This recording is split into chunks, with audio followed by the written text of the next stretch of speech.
Welcome back, folks. It's RGR. Thanks for joining us. I got Dan Harms back from Arrowhead, guys. He's doing their film work. How are you, Dan? I'm a little stressed out with the baby and all, but I'm doing good.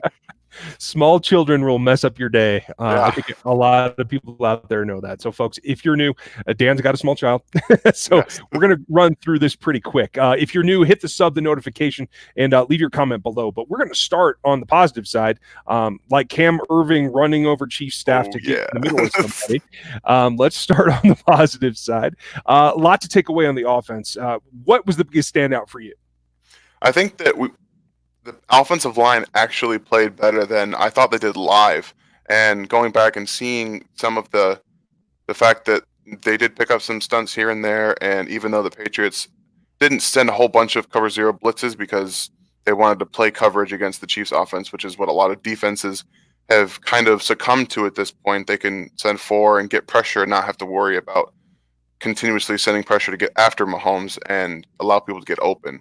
And that's one of the biggest things that they needed to work on, is preventing teams from being able to sit back in coverage and take away the deep shots and force them to blitz a little bit more. They haven't been able to do that in the last few games. And against the Patriots, they didn't, obviously they weren't perfect, and Mahomes was still moving a little bit outside of the pocket and making his own problems moving when the pocket was still there. Mm-hmm. But other than that, they did a good job of giving him the option to stay in or step up. And that's really what we need to see going forward if this offensive line is going to get continuity.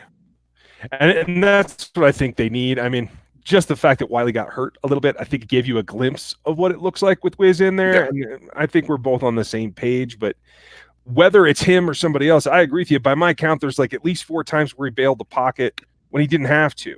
And I don't know if that's ghosts or it's the expectation that because one of your linemen's getting backed up that he's eventually going to get beat and you're going to have to run. But I felt like overall, I thought Fisher gave up some pressure, but I thought he played a little bit better. I liked Wisdom there, obviously. I'm a little concerned about my guy LDT, who I felt has been the strongest guard to this point, but he didn't do much against New England.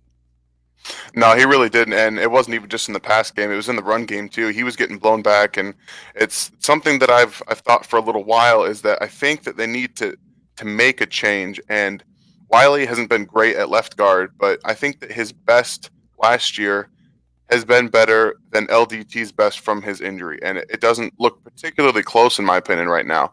I guess I know for every offensive lineman, changing from one side to the other can present different difficulties, and it looks like Wiley's just not getting into the groove with that right now, and it's something that they could improve on if they decided to. They could even put, Irving at left guard and have Wiz at center and Wiley at right guard, and really just kind of have almost the same shell they had last year, just with the center change, with a more experienced guy in there. So I think that Andy Reid's probably going to ride out his offensive line to try to get some continuity, considering there hasn't been that much throughout the year, and then it's just going to be whatever it happens to be in the playoffs. Yeah, I agree with you. I think he's going to have to be forced. They're going to have to twist his arm pretty dramatically to get him to make a change. But at least we know at this point that you have a solid backup that can come in Wisniewski. You have a solid backup, really, and only a backup in Irving that can fill in at the guard spots. So you can shuffle if you need to. There's always that chance that they might need to. But that's only one aspect of it. Unfortunately for me, and I've only rewatched the entire game once, so I haven't seen it all. My favorite thing about Sammy Watkins the other night was that block into the sidelines. Did I miss something? You missed a whole lot. He's open a lot. Sammy Watkins really beat Stephon Gilmore quite a number of times, and he was forced to hold him on numerous occasions. And I have a clip up on my Twitter page where he's holding Sammy's left arm when a throw on the slant's coming in. What are you going to do? And so it's not so much that he's not getting open, because he was open quite a few times with the Patriots playing more cover zone that I saw, and he's able to get into those pockets that are really wide open. And with the offensive line giving Mahomes a little bit of issues and him coming out of the pocket too early and dropping his eyes a little bit, I think that he's not fully taking into consideration that a lot of people are open. And I get that Sammy had 8 targets on the day, but the first couple of them, they really weren't on the same page. And that very first one, really, it looks like Sammy's just running a clear out for an out route, or not an out route, but a corner route, and so he's just kind of running off of his own, and then he looks kind of the side a little bit, and then the ball's coming his way, and he has to try to readjust to get it. So they kind of worked on some issues throughout the game, and then the holds and here and there with that kind of thing, and then Mahomes' hand that threw off some of the throws. But I think that he had one of his best games in terms of beating man coverage, which is something that really gives me confidence going forward. They're going to play a few good defenses down the stretch in the Broncos and the Bears and the Chargers, and that's going to give them at least some time to get some of these issues that have arisen throughout the season time to work itself out. Well, and I like that you bring that up, because that was the point I was trying to make. Yeah. There are opportunities there. Oh, yeah. He can always beat man coverage just with his sheer size. If they would just run a slant a little more often, he's there. My big problem is, that's what I meant with that comment, is that he didn't get a chance to do anything. When it was targeted at him, it was off. I'm not going to discount what happened with Mahomes' hand. We're going to see how he does this week. Yeah. It certainly affected him in the second half, but I want to see more from that. I still feel like the whole passing game, unfortunately for Mahomes, is too directed. It's Hill, Kelce, Bale. It's not where Hardman is. I mean, there are certain design plays, obviously the touchdown, but Hardman's making the most of his targets because there just aren't that many of them. And he and Sammy seem still to be a little bit lost. Yeah, and I think that has a lot to do with Mahomes kind of relearning what's going on within the pocket and in his own mind right now, with all the issues they've had on the interior and his injury. And throughout the season, we've seen the progression. He came back and it looked like he was slinging the ball all over the place, but the Titans defense wasn't exactly, giving him a lot to worry about, and guys were getting open on a regular basis. So his first few reads, he could just kind of throw it, and he was getting a bunch of yards after the catch.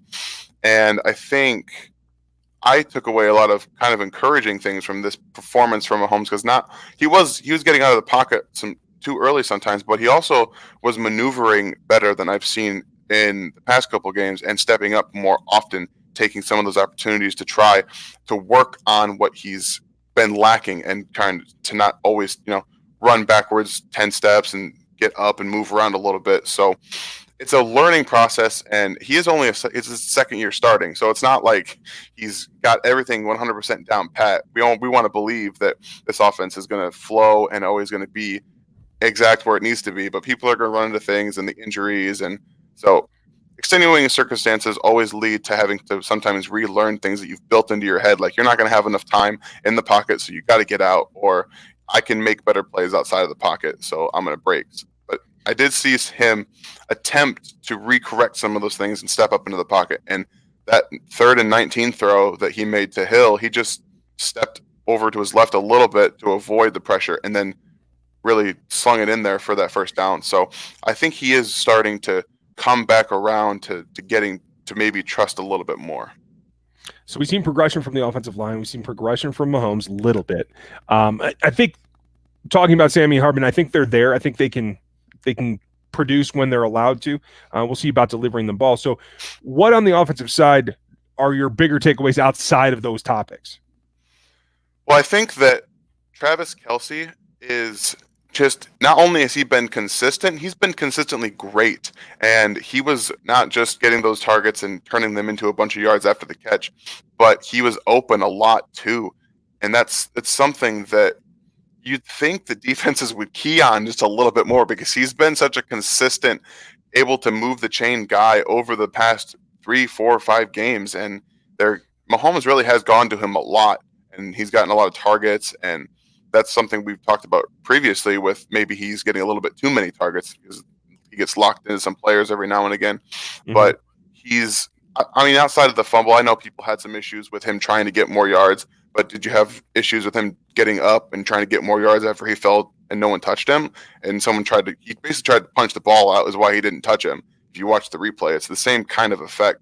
And that, it doesn't really bother me all that much, because on multiple occasions he does this. Other receivers do it. Tyreek Hill goes backwards to go forward. So it's just, you kind of caught up in the moment a little bit with that fumble. And he had the first down, and I'm not that worried about it, but I was more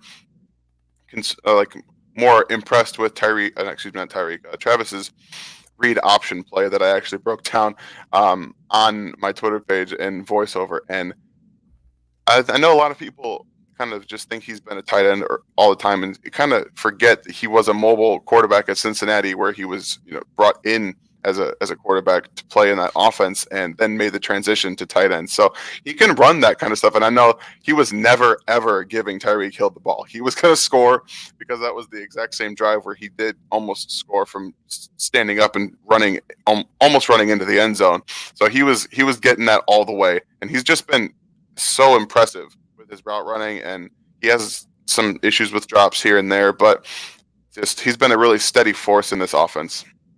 Yeah, and I have to say that I've heard a lot of people complain about that fumble, and I have to remind everyone that was a heck of a play by the defender. That isn't a lack of concentration on Kelce's problem. That wasn't a drop.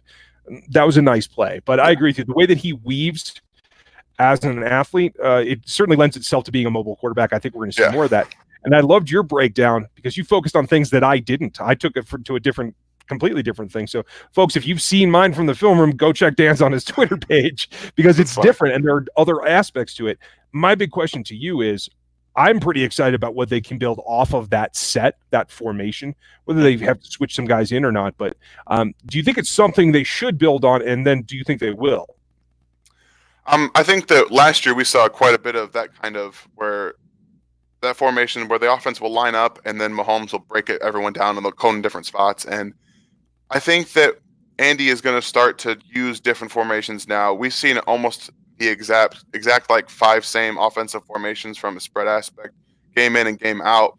And if you look back last year, they had a lot of different formations where they had all guys stacked up on one side, and they would bring all of them across the formation here and there. But he did that throughout the season, and this year we didn't really see that up until the Patriots game, which I know there's been a lot of not so much conspiracy theories about maybe Andy's trying to keep his offense more vanilla and then break things out as the playoffs come around, so that he has more in his playbook to give defenses issues. But I think that they can really make some adjustments to that formation, and probably split Mahomes out wide and bring 2 running backs, or even Tyreek and Mecole Hardman in the backfield, really mess with defense's ability to do anything. And then when you think you've got Travis Kelce locked down, he pitches it to Mecole, or he throws it somewhere else. So they could really have a lot of fun with this kind of formation. I know people don't want Travis Kelce to necessarily throw the football because of that interception. I'm not ready. I'm ready for it, especially after the Patriots did everything they could trick play wise to score offense. So let's do it. Let's bring it all out. Okay. All right.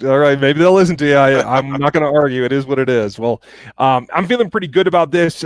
This offense looks like it's tuning up for the Broncos pretty well, who've been playing pretty good offense on their own. So good for them. Folks, you got to check out everything Dan does at Arrowhead, guys. That's where the work is. But there's a couple of new blips on the Twitter account, right? And that's do it. Just do it. Which one are you talking about? The Twitter account. I just can't. There's an underscore. I never know where it's at. I mean, you can follow me at D_Harms19. Okay. Underscore. Okay. That's where it is. Folks, please go check out Dan. Hopefully we'll get him back next week too, and we'll keep this thing rolling. Thanks for your time, bud. Thanks for having me.